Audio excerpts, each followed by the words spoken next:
Hello बच्चों, let's read the question. A stationary source emits sound waves of frequency 500 Hz. Two observers moving along a line passing through the source detects sound to be of frequency 480 Hz and 530 Hz. Their respective speeds are in the ratio. Their respective speeds are in meter per second. Given speed of sound is 300 meter per second. Okay, let's start solving this question starting from the key concept. What is the key concept behind it?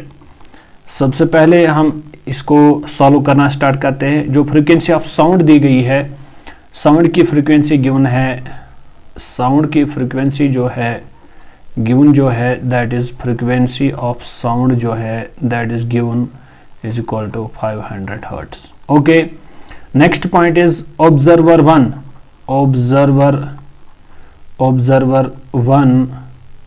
Observer one की frequency जो है f1 that is equal to 480 hertz. Two observers moving along a line passing through the source detect sound to be of frequency 480 hertz and 530 hertz. So can I write observer's frequency?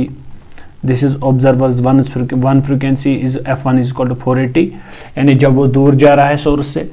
Observers frequency अगर मैं यहाँ पे f2 दे दूँ नाम, तो वो किसके बराबर आ जाएगा? वो बन जाएगा 530 हर्ट्ज. ओके, इसके अलावा स्पीड ऑफ साउंड जो दी गई है, स्पीड ऑफ साउंड जो दी गई है that is also given how much, that is 300 metre per second.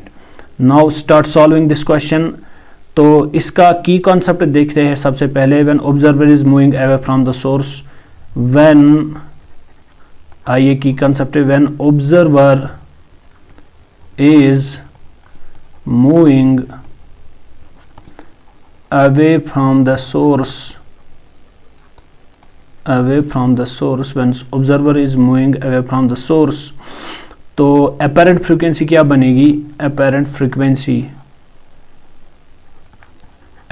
Frequency जो है दैट इज f1, वो क्या बनेगी? That is equal to apparent frequency जो हमारी मिली है that is 480 hertz, that is 480 hertz, and that is equal to the natural frequency given frequency that is equal to f naught v minus velocity of sound minus velocity of observer divided by velocity of sound.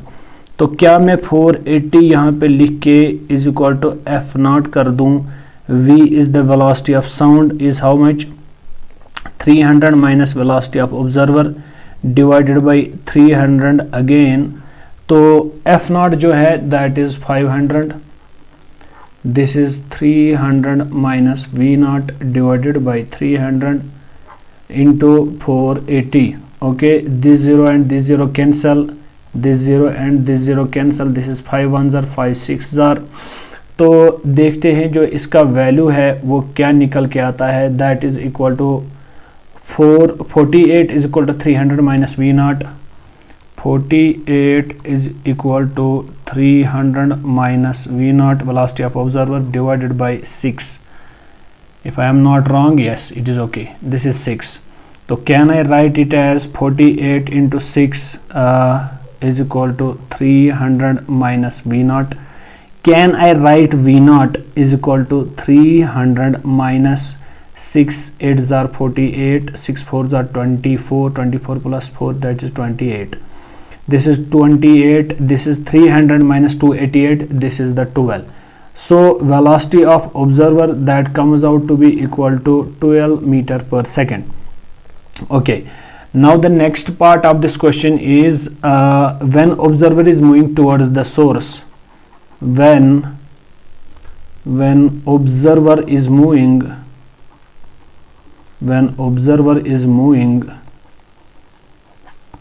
towards source, when observer is moving towards source, जब observer कहाँ की ओर भाग रहा है? Source की ओर भाग रहा है.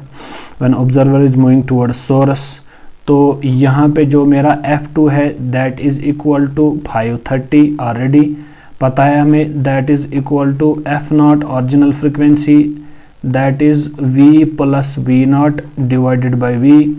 तो 530 जो है इसको हम इक्वेट करेंगे 500 के साथ। This is v velocity of sound, can I write it as 1 plus v naught by v? This is 1010 cancel, this is 53 upon 50 is equal to 1 plus v naught by v. What I have to find? I have to find की velocity of the second observer. Okay, velocity of the second observer यहाँ पे मैं v dash रखता हूँ।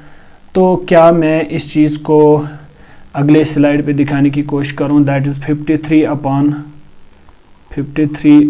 50 is equal to 1 plus velocity of second observer divide by velocity of sound.